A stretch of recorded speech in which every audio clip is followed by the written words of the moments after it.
Welcome into the Toyota Lounge for the DNVR Avalanche Podcast, powered by your Front Range Toyota dealerships. We got Giz and Rudo in studio. Big E joining us from the call-in. Look, we've talked a lot this offseason about internal potential options for the Avs. We'll talk more about those next week with the rookie face-off. But before we get to that, I wanted to get in the idea of some external help still coming to the Avs. We've talked about waivers a lot.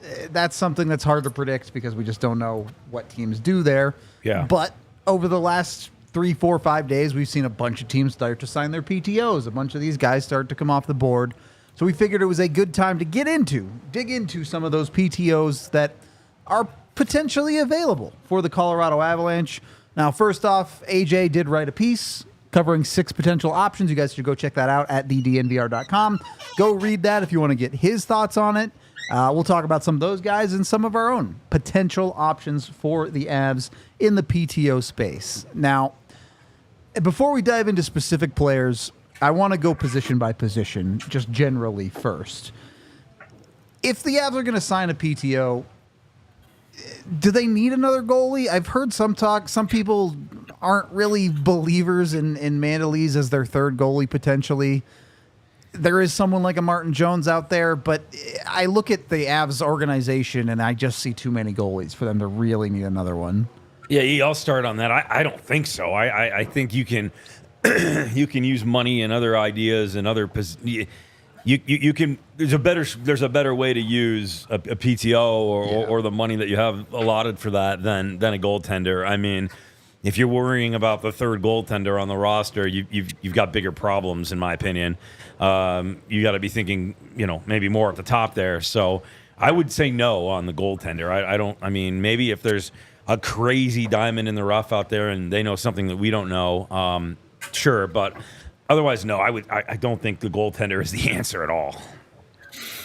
Well, I mean, if we go back last week or a couple of weeks, right, the show, I felt that it was a thing that was a must for the Avs. When I said a must, just because of, again, I love Justus Sandinen. You guys know how much I love him, and but again, it's a small sample, right? You know what I mean? Yep. And I don't want to go back to 3-4 years ago where you have an unbelievable team and you basically get derailed a little bit because, again, no offense to Michael Hutchinson, you know what I mean? But it does happen. And I've always been of the belief that you sleep better in management when you know that there's an option there. And when I say Martin Jones, I say a Martin Jones. Sure. What I mean? Someone that's got, 100 games, 200 games played. Louis Domingue. There you go. Right. Well, whatever. Right. Spicy pork and broccoli. That's they were looking. So my point is I don't believe that it makes me sleep better. Manuelese and all those guys, right? Does that make sense? Like, there's not enough experience there for me to say, oh, that's a third. Now, with that said, can he emerge for a guy like that as the number 3? Absolutely. I don't know. That's why I say it's an unknown. No, it's too small of a sample. So I can't say I'm part of the management team of the Avs and I'm sleeping well at night when it comes down to this. You got to remember, you have one guy having the shits, I've been, whatever, the flu. And my apologies. You got one guy having the flu, and then all of a sudden, one guy's got a bad groin. You're in trouble. You know what I mean? And that's, you want to take away all the excuses. We always talk about this off ice and the hotels and all that kind of stuff. You want to make sure that you don't get derailed because you don't have enough on the position that, quite frankly, can hurt you. You know what I mean? So now they do have a boatload of guys right now battling for those 2 nets in the Eagles. Do I like that? I love it. I love the competition. I've talked about it. Now, but does that answer, any one of those guys answer what I've been saying about the Martin Jones type guy, a guy that's got a lot of years of experience? Now, can they bring in a guy on a PTO? Maybe. Or you see what you got in camp, and then you feel comfortable with one of those names that you mentioned or whatever it is. All the way from Trent Miner to the 16 guys they have signed in the net. You know what I mean? And again, sarcasm there, right? But maybe one of them emerges and you feel confident, and that's your answer. Or you really don't feel confident. That's why there's preseason games, and you do have a guy in your back pocket on a PTO that you got to remember. A guy can come in halfway through camp on a PTO if he wants. I mean, it's okay. It doesn't have to be there at the start. And then all of a sudden you're like, okay, Martin Jones. I'm using that name. You know what I mean? Like, then all of a sudden, do you want to be the guy on the highway there, Loveland, and Yeah, and maybe that's less of a PTO thing and more of a, depending on how camp goes, we'll sign you on September 29th or whatever. That's it. You know what I mean? Yeah. So we'll see. I mean, that's my take on it. I'm not going to change my stance on that because I can't. I mean, I just said the factor was inexperience, not enough games played. You know what I mean? Between all of them, actually. I just don't think the Evs go out and actively trade for Mandolesi. I don't know how to say his last name. I'm terrible with names, but they actively traded for him. Feels like they're going to give that guy the third goaltender role. Makes it hard to add another goalie. Absolutely. I'm not saying that it's a bad move. I said I can't tell you. I can't lie to you and say I've seen him play. I've seen some highlights. I don't know. You know what I mean? I don't know. So, I mean, I'll form my opinion once I see him. You know what I mean? But that's why they have scouts. That's why they have goalie, whatever you want to call that, development, type things. And, to go out and sign, players at that position. I'm not questioning any. I'm saying if it was me, I'd just sleep a little better if I had a guy with a lot more experience than what they have combined down there right now. Yeah, but we know you don't sleep, so it's fine. True. Defense. Avs realistically are 8 deep on the defense right now, but there is some knowledge of, hey, we know Josh Manson usually misses 20-plus games a year. Sure. Calvin DeHaan usually misses 20-plus games a year. Is Malinsky and some of the other depth options they have enough, or could there be a PTO option on that defensive side? I mean, go ahead. You start. Sure, I'll start on this one. I love it, and I know that when guys were signing like Brandstrom, and then all of a sudden they're signing Shillington. All of a sudden, everybody's like, Jesus, what's going on here? Or Malinsky's getting pushed out, And I'm like, I like Sam, I do, but I like when you have 8. Do we have 8 or 9 right now with Sam? Is Sam not, like when I say Sam would make 8? Sam makes 8, right? Yeah. 8. Okay, so I like that. I love it. And Sam does not need to clear waivers, correct? Or no, I think he's just barely still okay. So correct.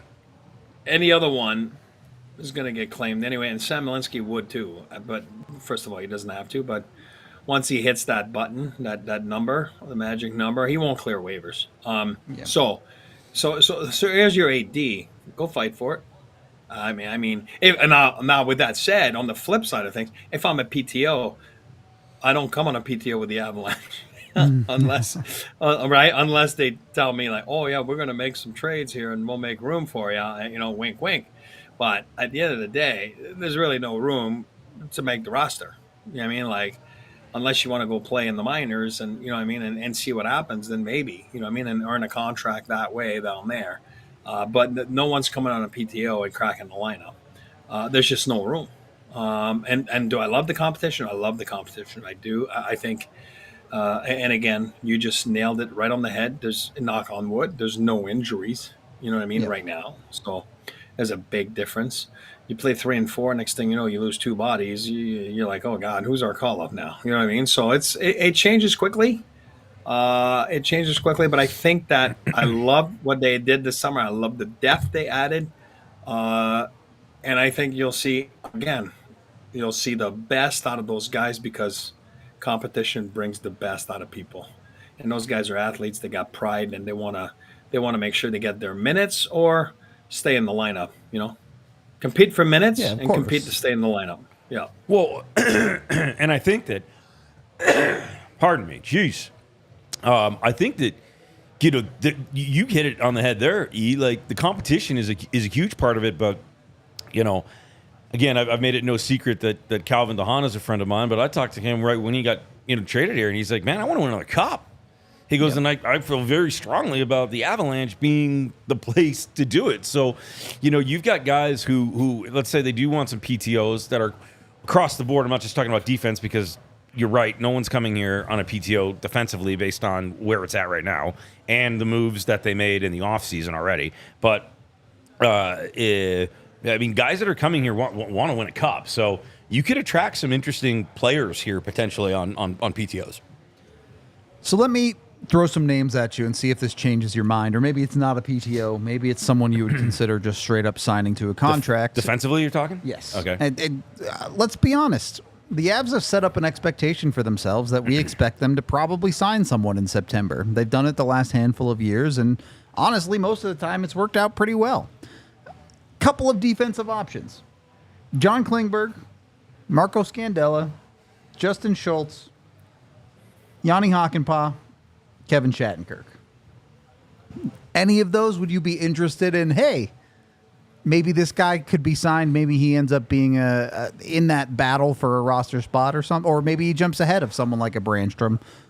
Or do you think it's not worth trying that even for Colorado? I mean, the only name that jumps off the page for me there is Shattenkirk. Sure. I mean, I would say that maybe you consider that, depending on what happens over the next few, Of course. couple days in camp, etc. But maybe you look at Shattenkirk. I mean, proven guy, solid, regarded as a leader. I mean, I also think, and I think leadership is dynamic in a locker room, and all kind of figured out as I'm around this team more intimately inside the room. But I don't think it's a bad thing when you are in the situation you're in to add veteran guys that can add to leadership, not just talent-wise, based on you don't have your captain in the locker room every day right now.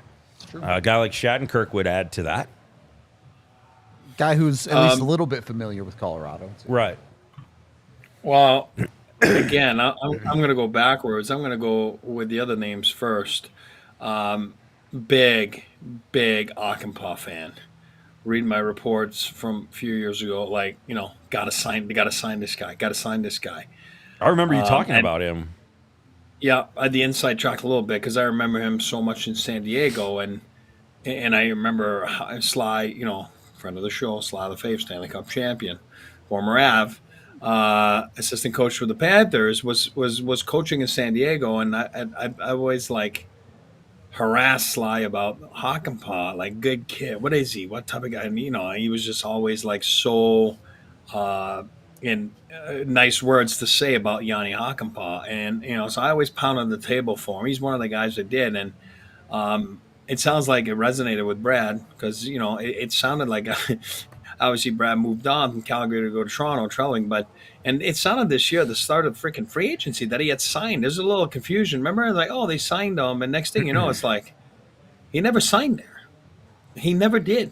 Remember, it was on the ticker, Yanni Hakanpää to Toronto. And I'm like, freaking rights, Brad. You know what I mean? You're reading old reports, you know what I mean? From back then. And you know what I mean? And as you know, he did so well in Dallas. But him, it's the injury front, right? I guess there's something fishy a little bit. When I say, again, I'm not a doctor or, there's something that, teams got scared of a little bit on the injury front. And I'm not sure what it is. I'm not sure if it's fixed. And I won't speak out of term, and I'm not trying to hurt the guy. I actually really like the player. So a guy like that for me would be yes, but I don't think, again, you would have to know what's going on with the medical side of things. At what point are the Avs just collecting injury-prone defensemen? That's the other thing. You don't even go down that road. And that's why you go to Klingberg, you get the same thing. He signs in Toronto last year for a couple games, and he's out for the year.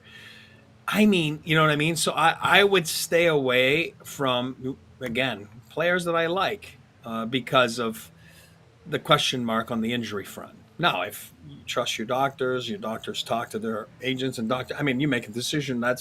We'll never know. Only C-Mac and the crew can know what's going on. You know what I mean? Because their agents won't let us know what's going on, right? So We don't work for a team. But and on the other side of things, you said, Hakanpää, Klingberg.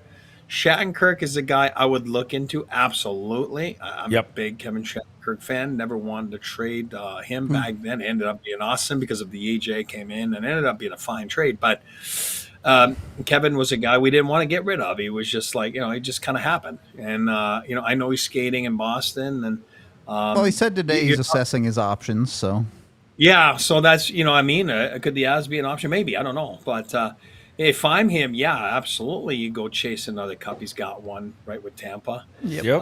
But, I played well last year in Boston. You're talking about a guy quarterbacking a power play. Again, we have Kale here, of course. But you're, a second power play or whatever it is, like Kevin Shattenkirk can still play. He's very serviceable, very solid, like Giz said, leadership in the room. He's a cup winner. I got no problem. He's still got gas in the tank left a little bit. You know what I mean? Like he can still play.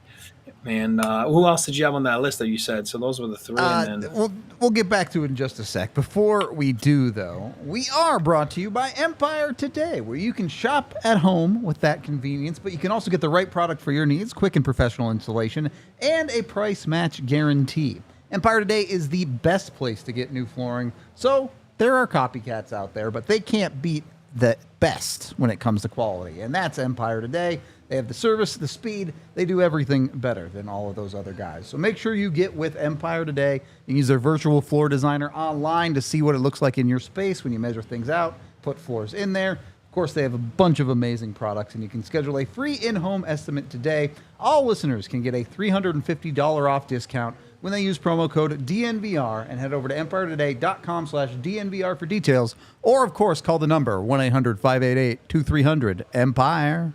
Oh, you kind of did a little bit at the end. You kind of did a little bit. Just a little bit. Just a little bit. It's all the best I can do, because if I do more than that, I'll miss all the notes, and you'll see how bad it really is. But give them the little flair at the end. And once you've got your floor installed, you've probably earned yourself a beer. So go get yourself a craft beer, the craft beer of DNVR, Breckenridge Brewery. They've got the Avalanche Amber Ale, always great for a hockey game, but they have dozens of other flavors too. Something for everybody. So make sure you go check them out. Make sure you're getting their beer. They're available in all 50 U.S. states now, so you don't even have to be here in Colorado. Check them out at BreckenridgeBrewery.com. And, of course, check out their merch there, too. They have a bunch of cool merch. Every time we show off their hats, everyone's like, ooh, I want one of those. So go get a Breck Brew hat. Second period of the DNVR Avalanche podcast. A couple things I wanted to touch on there. There are a couple other names, not all that important. You mentioned Klingberg already. Marco Scandella was kind of the other one that's floating around out there. Or Justin Schultz, but I don't know that Justin Schultz can still play hockey. No offense to the guy. But anyway, the thing with the defense is, I think the Avs are probably full. It probably doesn't matter. But what I will say is, having too many guys is a better problem than having not enough guys. Well, same as what he was talking about in terms of the goaltender, right? I mean, backups on backups. I mean, I always say, like, I don't remember the last time Plan A ever worked. True enough. Most of the time I'm on Plan like E. So the more you can have in the quivers, certainly the better. Good stuff from Aji as well there, but. I mean, look at all options. Entertain everything at this stage in the lead up to the season. If something jumps out at you that you just can't say no to, or that's appealing, explore it. It doesn't hurt you. And then all the boys that make the big bucks in the front office can look a little bit deeper and assess and sort of know who is tweaked still a little bit from last season injury wise. That's the stuff that we don't know. And you make a good point about a couple of guys. Calvin has had a little bit of an injury history, no question about it. But what I know about him is that he's dialed and wants this and has worked his butt off. So, I think if you have backup options, grab some backup options. And for someone like DeHaan, I don't think it's that big of a deal to just, hey, all right, well, let's plan on him to miss 20 games this year. It'll be fine. That's why we have a Sam Malinsky. Sure. And The other 62 he gives you, he'll be great and do his job. And it also gives the Avs a little bit of protection as a team that, let's be honest, expectations are high. The regular season, they should make the playoffs pretty much no matter what, barring catastrophe. You have some of these older guys. Hey, guess what? If you secure a playoff spot in March, give those guys some rest when you can play some of these other dudes. So, well, again, AJ, our menace, like our pod menace, I love him. But yeah, you're right. He's right. We had talked about it a few weeks ago when it came down to Sam. Remember, we had looked it up, and he does have to clear waivers. So, and again, for me, he wasn't gonna get sent down anyway. So, he's part of the 8. Go fight for it, son. Go fight for it. But AJ's right. AJ, he is our encyclopedia. He's our guy. He's our dictionary. So I love it. So I love that the menace is on top of things right there. But here's what I'll say. No, go ahead. I was just going to say, for the record, I think we all have Malinsky on the opening night roster, probably as a scratch, but yeah, no, 100%. That's what I'm saying. Yeah, and we like any friend of the show. We love him. It's all good. And he did what he did last year. He's got to take a step this year. With that said, I'm going to put my hat on. Which hat is that? That's a management hat. Management hat. Yeah, it says M right on it. I can't read. It's a big M. That's hard. the M. Yeah, it's the upside down W. It's a Wario hat upside down. Wario. Got it. Hold on. So it's my management hat on. I'll speak like a manager. You never have enough D. You never have enough. There's never too many D. It's okay. I don't care if we're 12 deep. Let them fight for it. You know what I mean? I'm holding my tongue so hard right now, buddy. Why? What did I do? Can't get enough D. Say what you said just again, but don't think about it in hockey terms. Don't just keep going. Just keep going. Yeah, it's fine. Yeah. And again, see what AJ's saying. You have Rosen and McDonald. So we know that there's I don't care. Here's my management hat. Hey, I don't care. I want to get 15. I want to get 16. I don't care. There's no feelings hurt here. It's the NHL. We're trying to win the silver thing. It doesn't matter. As far as Hakanpää goes, for me, it's a medical thing. I don't know. There's an issue there, obviously, or else he would have been signed. He'd be signed by now. It has to be a medical thing. You know what I mean? So he's a good enough player. He is built like a Greek god. He's in great shape. He's got reach. He's got length. He'd be signed. There's something there. You know what I mean? And again, I'm not trying to hurt the guy. I'd love for the Avs to sign him. Now, hold on. Don't move. Stay there. Hold on. I'm staying here. He disappears. That management hat has gone to his head already. Yeah, no. He's got a management hat. No, I got my player. All right. No, I got my player. Now hat he's a on, player. Now he's a player. He's backwards cap. Boy, oh boy, there's too many guys here. You know what I mean? You're calling your agent. You're like, hey, there's too many guys. I get it. You know what I mean? So I get it. But the one thing you can't do as a player is you can't analyze. You can't, you got to put your head down, go work. And whatever happens, and be the best version or you can be of yourself, and things will end up where they end up. And again, Rudo, I'm going to say it right now because I didn't say it today, and I'll say it every day next week. Make them make decisions. Yep. When I say them, it's management. And again, I was having fun with the hat on backwards, because all the players always have hat-ons backwards now. So it's touchy because you want 10, 12. You want to be deep because you never know what can happen. But as a player, you start counting and you're like, where am I? You know what I mean? Where am I? You're done. You're gonna be 17 very shortly. You know what I mean? Because you won't be able to play. Depth is good. If the Avs have the opportunity to do it on defense, maybe they should. As AJ said, do they run into a little bit of sameness with puck movers? Maybe getting another heavy, grindy guy would be worth it. But the honest reason that they probably won't look at defensemen is the position that they really need to probably add depth in is at forward. It's just the reality of the Avs roster right now, with certainly the uncertainty through the first month or two of the season with Landeskog and Chushkin at very least, but also just some unknowns at the bottom of their lineup on what does Kovalenko look like? They just added Parker Kelly. What does he look like? Who is your 4C? We're going to find out in training camp. That's where it starts to get more interesting, and we'll go through a number of guys. The bulk of the show will be about potential forward options for them. But I guess my question is, what would you like to see them target stylistically with a potential PTO or a signing for a forward? Because as we'll get into some of AJ's piece here, you could go, hey, let's take an upside swing on someone like a Max Pacioretty that we know has offensive talent. Could be great. But they could also go, hey, let's look at someone like a Cal Clutterbuck, go get a grinder, go get someone that can PK, go get someone that plays a role. Is there one you guys would prefer the Avs to look for? I mean, Max all day for me. I mean, if you can bring Max Pacioretty here, do it. Do it today. I have been, and again, personal attachment. I've been watching Max play since his junior days in Sioux City with the Musketeers, and I mean, I also watched him battle back multiple times, and just the work that he puts in. I was, I was with him in Carolina when he was trying to battle back from the first Achilles injury, and this is a consummate pro. This is a great skater. This is a smart hockey player. This is a leader. This is a guy who's well liked in the locker room. He's a great family man. If you can get Max Pacioretty, get Max Pacioretty. Here for it. I love the kid. I like it because it's, and again, teams are staying away from him because of, again, the injuries the last few years. It's just like, we saw Torrey Krug last week, right?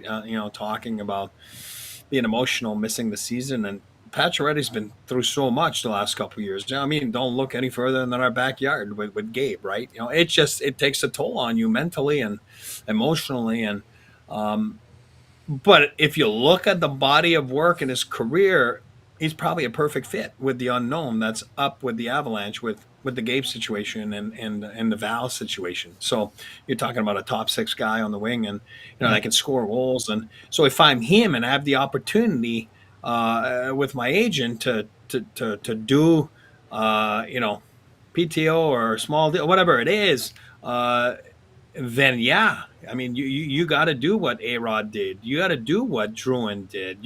Why wouldn't you? You got 3 of the top 10 players in the National Hockey League that you can get on the ice with all the time.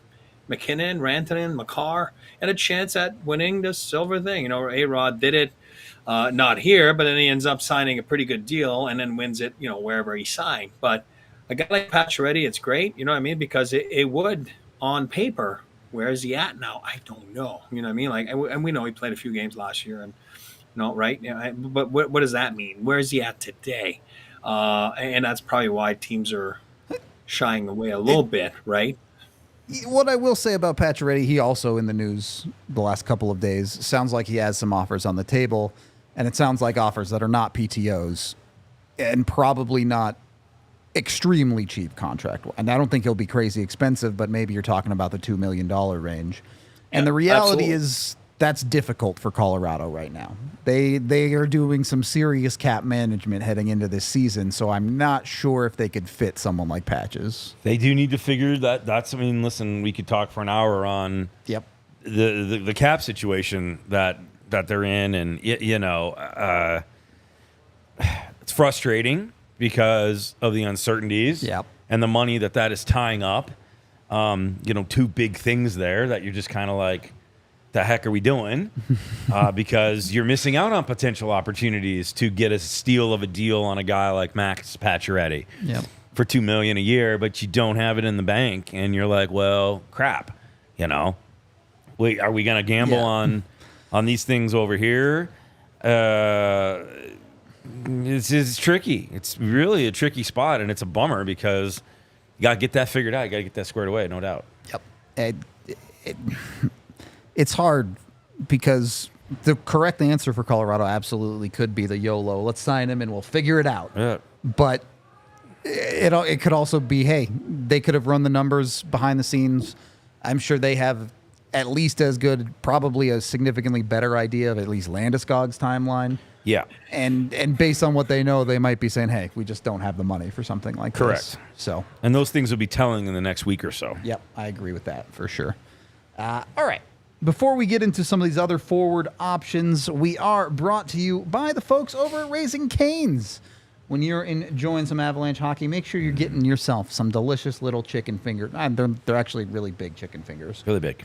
They're large and they're delicious. Hand battered, specifically made to order for you every time you go into Raising Cane's. Or you can always order online and go pick it up to make your trip even faster. Tons of delicious stuff at Cane's, not just the chicken fingers, but the fries, the coleslaw. Of course, the sauce is to die for. So go check them out. Get the Texas Toast too. Find your Raising Cane's location and order online or get their mobile app today. For cook-to-order hand-battered chicken fingers, race into your Raising Cane's today. Get that online order through at raisingcanes.com or through their app. Raising Cane's Chicken Fingers, one love. And once you got your chicken fingers in your belly, make sure you're getting yourself down to the game. Do you know what time it is, Giz? Time is it, buddy? It's game time. Oh, let's go. Go get with Game Time. Join over 15 million people who get their tickets through Game Time. Not only can you get great tickets and see your tickets, they guarantee you the best price available. You can get yourself reimbursed even. If you find tickets cheaper somewhere else, Game Time will reimburse your account 110% of the price.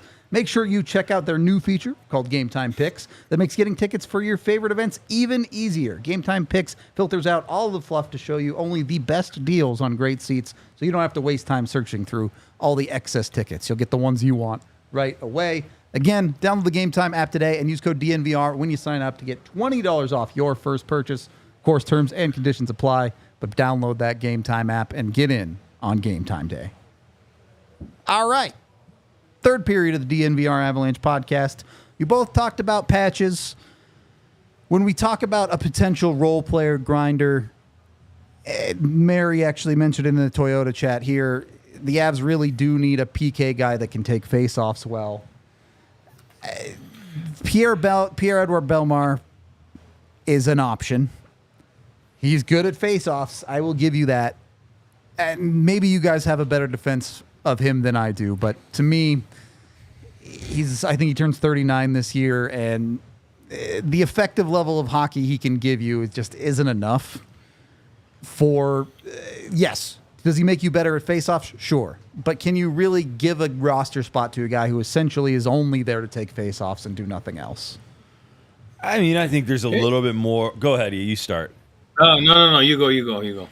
Yeah, I think there's a little bit more to him than that.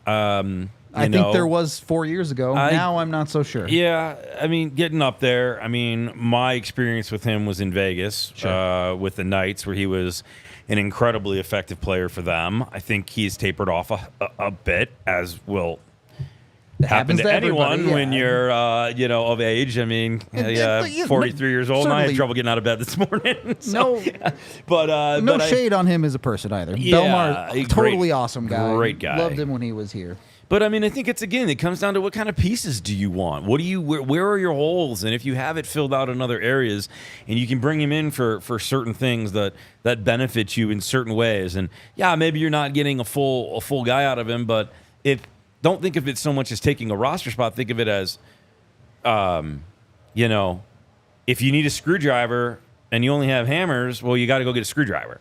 And I think that's maybe something to think about when it comes to Pep. But I don't know. I like him as a player. I mean, he obviously is familiar with this place. I think he would have a spot here. I think he has things to bring to the table. But I also think that it's a little bit of a rental. Certainly, he's not gonna be here for a long time. No longevity there at all, for sure. I agree with Marie, you know what I mean, on the chat there. I'm big on when you're built like the Avs, you're so strong. You're so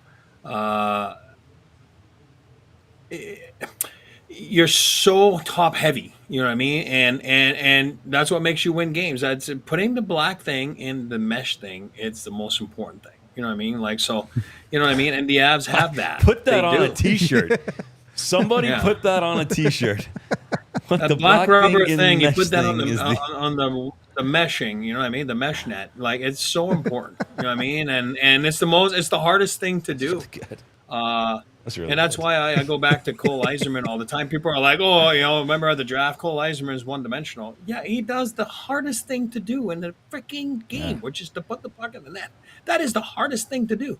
So the Avs are so all set there. They're so all set. You know what I mean? So, but now if you look at the bottom, you saw the loss of LOC last year. If you ask an average hockey fan, that tell you, oh yeah, I mean, yeah, Logan O'Connor, yeah, he's a good, he's a good, secondary player, and you know what I mean, like bottom six.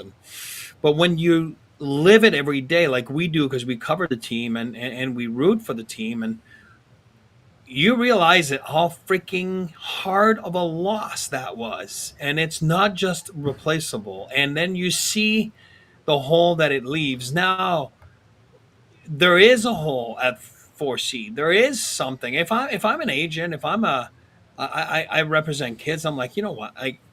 We're gonna take face-offs for 2 years straight right now. I don't care what you do all summer long. You're gonna go see specialists. Chicago Blackhawks still have it. Yannick Perreault, he goes in there just for face-offs. I mean, every practice. Gabe Every Perreault's practice. dad. Gabe Perreault's Yes. dad. Oh, yeah. Yannick is one of the, and it's so important. So important. And yeah, Pierre-Edouard Bellemare, like, Pierre-Edouard Bellemare, Parisien, the French guy. Like he right there, if you fulfill that role. Guy Carbonneau at the end of his career, man, took face-offs and he kind of like a lacrosse player, took face-offs and got off the ice. Carbo wasn't playing much at the end. It's an important aspect of a game. This NHL is all about puck possession and especially even the PK, because you're killing right away 30, 40 seconds if you can win those draws, And we saw last year was a problem, Especially critical face-offs. That's Sure. I just there's no guys out there. We looked at it. I don't see it. I mean, unless you're really studying the rosters, which they are, the guys on the pro side, C-Mac and the crew. Who is a team that's going to have to put a guy on waivers because he won't crack their lineup? You know what I mean? And cross your fingers that you can get him. The thing is, though, like if we can bring Bellemar's SG history back up, when you look at that graph and you see where he's at in his career now, at absolute best, he's maybe just over a replacement level player. And the thing is, I get it. The face-offs are nice. And I get how NHL head coaches think. But are you willing to put a replacement level player that wins face-offs for you out there when you potentially could put something better than that in someone like a Cal Ritchie out as a 4C type of guy for you? Yeah, and that's where I jump in, right? And I again, if I'm working for the Avs, I'm sitting at the table and I don't want to put Cal Ritchie at 4C where he's playing 8 minutes a night, which is an art to do in itself, by the way. It's so hard to do. So for me, it would be like, well, yeah, I'd rather have a guy like Bellemare that's got, that wins a face-off and that gets off the ice and can kill a penalty here and there and can be effective playing 2 shifts a period, 3 shifts a period. And it's I'm telling you, I've lived it. It's hard.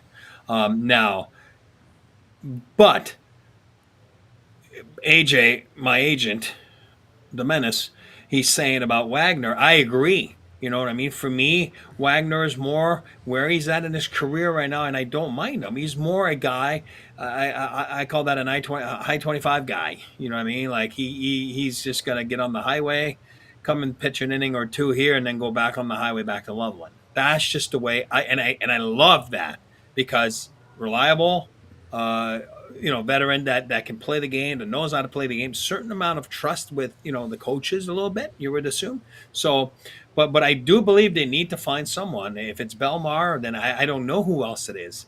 I would be studying depth charts day in and day out right now to see who's going to have to slip through the cracks and hope that if you do put a waiver claim in that you do get awarded because, again, other teams have done their homework too, and you fall in the pecking order of a little bit behind on the waivers. Yeah. It's not that easy, right? People are like, oh, you waivers. Well, yeah, waivers. There's other guys too. That press boxes are full every night with 10 to 12 teams a night watching players for those reasons. One of those reasons, and I do believe they need to figure it out a little bit. I didn't like it last year. You take Trennan and you kind of force feed him in that role, and giving away pucks on the penalty kill. They weren't even trying to win faceoffs. And I love Trennan, you know that, and we knew he was going to get paid. He got paid, and but he's not a natural, I don't know. Yeah, for sure. Face-off guy, center. I'd rather put him on the wing and all that kind of stuff. So, so I do believe that if there is a weakness, I'd rather have that weakness than to look for a number one center or a number one D, right? You know what I mean? Well, I mean, for sure, yeah. Right? I mean, put things in perspective because we're talking about it right now. So, but it's a way less of a problem than, like I said, some teams have to go find number one centers and number one Ds. That's not the problem here. Better not be doing that with PTOs, I'll tell you that much. You're down bad if you're looking for PTO top line players. Valid. I say that, but realistically, the Avs could be looking at a PTO guy on their second line. We already talked about Pacioretty.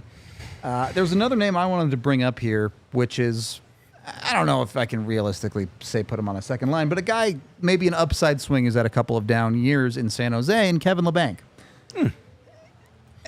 Does he make sense? A guy who was coming off a just shy of $5 million contract, but he only played half of last season and only put up 9 points, I think it was. It was even 7 points, even worse. Do the Avs, as an organization, still have the room to take swings like that on a guy? Again, they're kind of known for this. They did it with Nichushkin when he was almost out of the league. They did it with Jonathan Drouin last year, and it went swimmingly.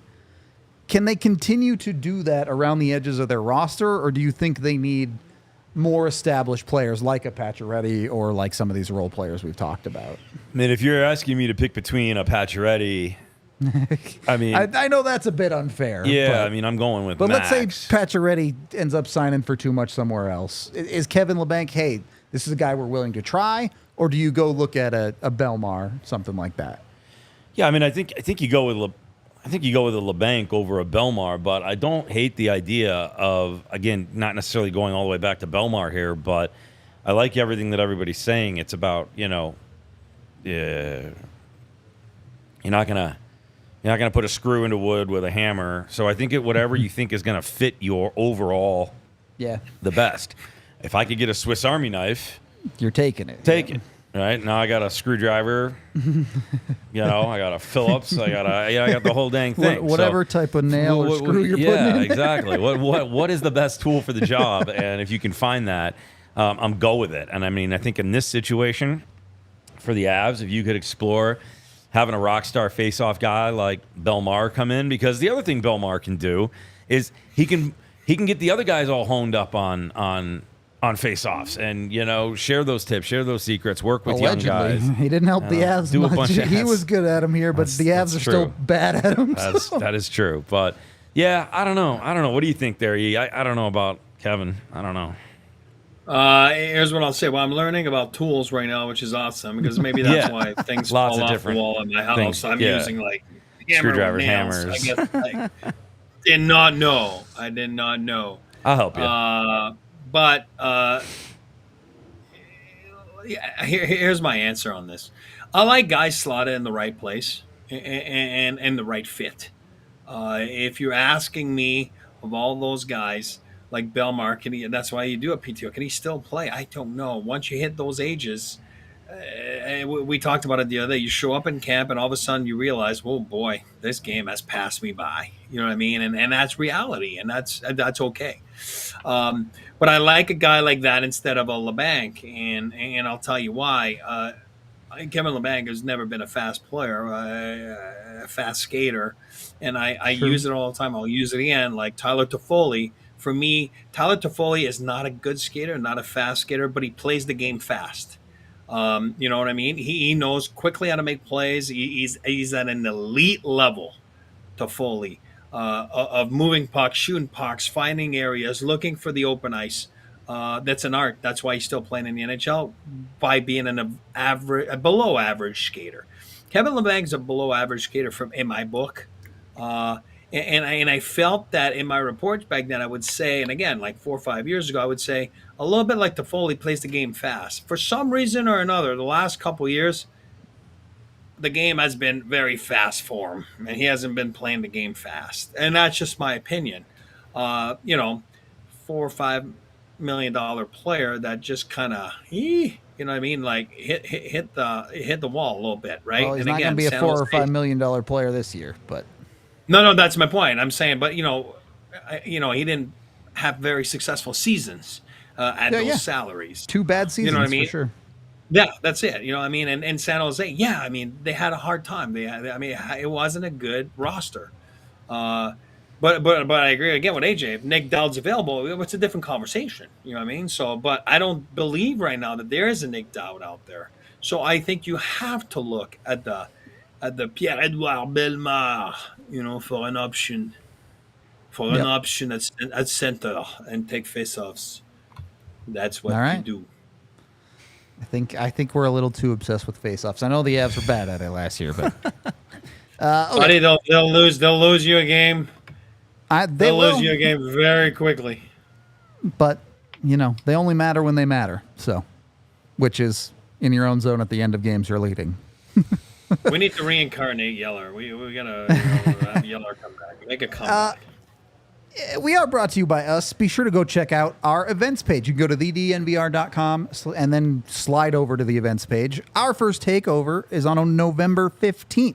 Make sure you get in on that. You can go to Ball Arena, watch an Avs games with us. You also take the party bus from the bar, free beer on the way. You come back. It's a great deal. You got to go check it out.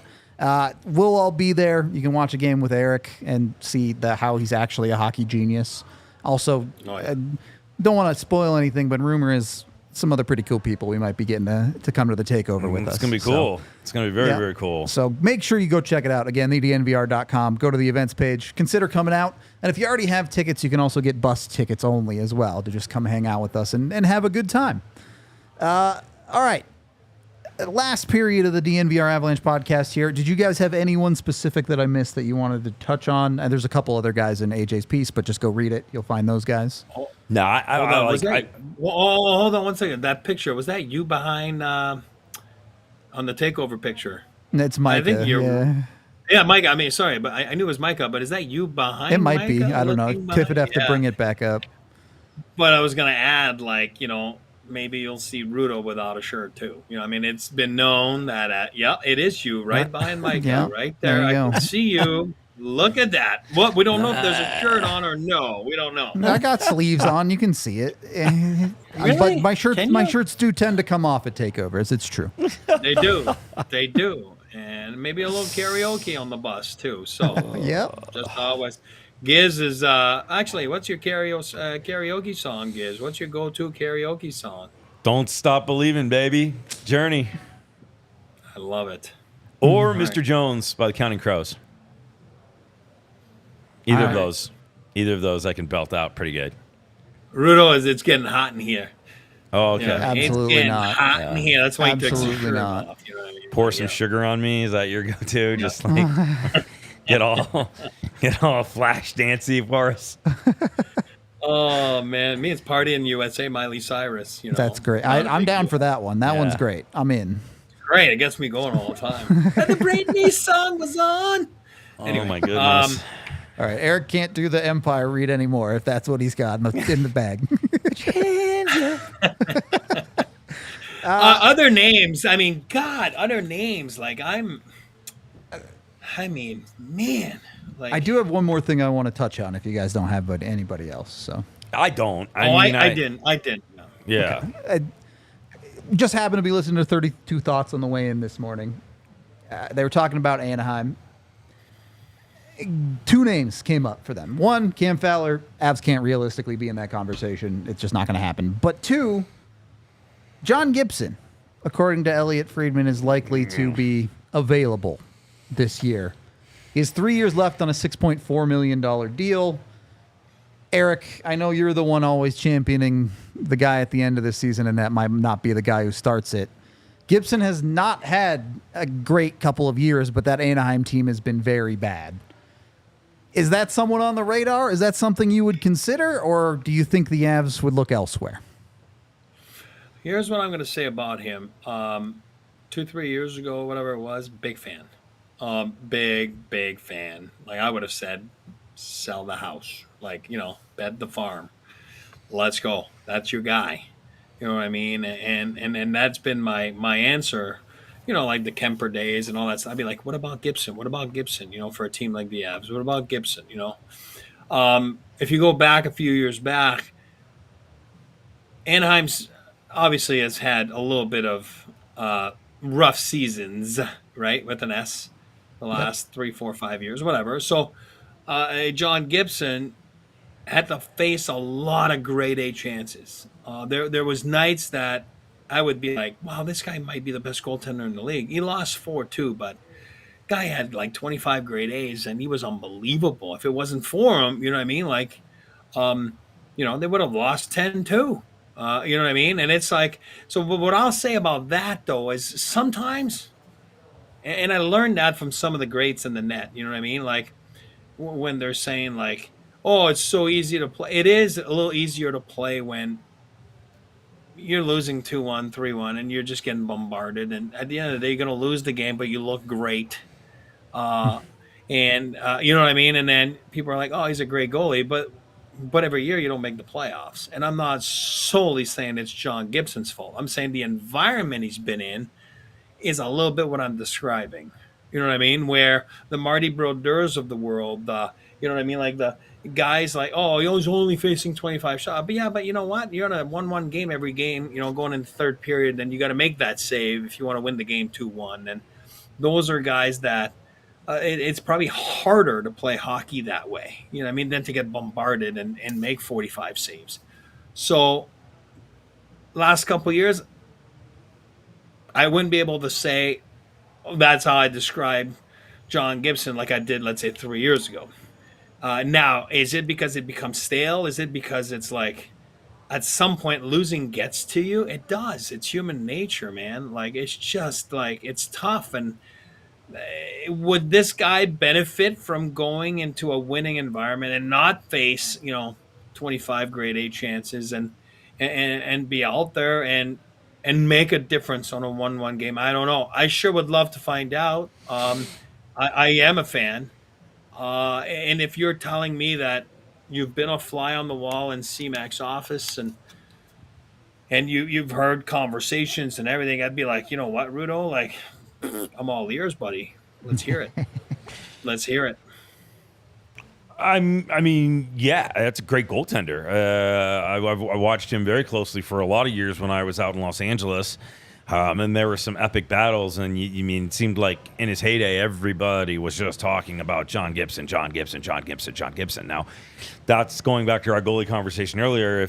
If a guy like that is potentially available, well, then yeah, you got to sniff around that for sure. Kick the tires a little bit. Don't just discount it, because yeah, that's a guy that could come in and really solidify the net for you. And if that's the case, well, now you're definitely sleeping really good at night.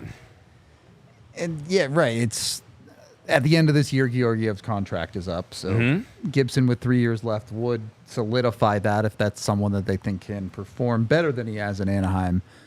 That $6.4 million contract, though, would be significantly more than the Avs have spent at that position in a while. Unless Anaheim is willing to do some retention stuff, but you don't see retention on 3 years very often. So I don't know. Much like you guys, 3-4 years ago, yeah, I'd have been all about it. Today, is he really that much better than Alexander Georgiev? Yeah, you have to take in the Anaheim they suck component of that conversation, but he also had a sub 890 last year in 40-some games. That's bad. Even for a bad hockey team, that's bad. Yeah, and I think he's lost a little. I think he's lost a little bit. That's what I was saying. He's not in his heyday like he was before. I don't really know if that's the move you want to make this year if you're the Avalanche. I think you're smarter to go after, again, because your cap is your cap. I think you're smarter to go after a Pacioretty. I think you're smarter to really seriously consider Bellemare. You mean you have to kick the tires on John Gibson just because? Doesn't mean you're going to do it. But you don't have, but it doesn't mean you're going to do it. But if that's available and that's the word on the street, start sniffing around. Okay. Yeah. And that's if they're even retaining like $2 million, you're paying what? At that point, it'd be a little more than $1 million more than Georgiev. Maybe you start having conversations. I'd be thinking about it. But it's just so hard to make the money work at times. Yeah, I'd be thinking about it, though. Oh, no, but I agree with AJ's comment there, too, at the end. Like, Dostal's been – I love Dostal. But, you're coming in situations where it's easy. It's easy. You're going to get 50 shots, and you're not making the playoffs, and it's a game that means nothing. And it's not conducive to make an evaluation of a guy. But I agree. I mean, John Gibson has not been good the last few. I agree. It's been stale. It has not been good. And you got to remember, his name was in the papers, right? A couple of years ago that he was going to get traded, and then he got all pissy a little bit about, all mad about it. Sorry. And then all of a sudden he's like, nothing happened and deals were not made, and he was still there. You know what I mean? And that's why I say it becomes stale a little bit, and it's human nature. And all of a sudden, like, you're not, yourself out there. You're not up to snuff, and you're not a dominant goaltender in the National Hockey like he once was. But then again, can he still be it? I don't know. I mean, if I'm a team, I sure look into it. That's my point. That's what I'm trying to say, Yeah, I agree. Last thing I would say here is don't be afraid to get creative. And, I don't know necessarily that the Avs will have these options, but Nikolai Kulemin signed to a PTO by the Senators yesterday, I think it was, maybe the day before. It's a guy who hasn't played in the NHL since 2018. It was playing over in the KHL, played pretty well. Sometimes you can find some different options in that way. If you're looking for someone who could take faceoffs, maybe. Like we said, there aren't a lot of options as far as unrestricted free agents that played last year out there. So maybe the Avs can go and look at someone. I don't have anyone to list off for you, but it wouldn't be the first time the Avs went out. Honestly, even this offseason, they signed Yuri Inola to a deal. He's not a face-off guy. But my point being, there could be some names that end up on PTOs that you weren't expecting. Yeah, and I mean, so much is going to happen in the next few weeks. It's going to get real intense. Yep. I mean, it goes from like a barely a walk to a sprint here in the next 10 days. And I think a lot more... We'll see a lot more things sort of kind of evolve and come to the table. So, if you're the Avs, you're nimble right now. You're on your toes. You're checking as much as everybody else. You've got all your feelers out there. You're just trying to see, okay, if something does pop up, and in situations like this, there could be a huge name that pops up, and you're like, oh, we got to jump on that right now. Like we got to be first to the table for sure. And listen, the Avs are in a better spot because they are obviously a Stanley Cup favorite this year and a contender. So most of these players are going to be telling their agents, hey, poke around the Avs. Yep. What's there? Is there something possibly there? So the Avs are in a good spot to not necessarily have to go out and beg, but they just can't necessarily sit back on their laurels either and wait for somebody to come to them. Agreed. And it's always like, if you look at Kulemin, right? He's 6 years, he's 30 years old. There's a history there. Do the math. I don't know. It's got to be a history with Travis Green. It's not coaching Ottawa, sure, right? Yeah. So you always trace it back to somewhere. With the Avalanche, Jared's been here like 8-9 years now. So that's your Bellemare story too. Maybe he did have a great relationship with Bellemare, did not want to leave him, and that's why a name like that pops up. You know what I mean? And again, he might hate him. I have no idea, but I'm just saying, there's always a history somewhere, right, between the player and somebody. It's life. It's all right? about connections. Yeah, it is. It's life. So that is life, I suppose. That is also the end of today's show. So we appreciate everybody hanging out in a chat with us. Give us a like and subscribe here on YouTube. That does really help us out a ton. And yeah, we hope to see you at the takeover when we get there. Of course, we are off for this weekend, and we're taking Monday off because we will be bringing you an insane amount of content next weekend with the Rookie Face-Off. So next time you see our faces will be Tuesday, and we will talk to you then. We all silly like the mayor.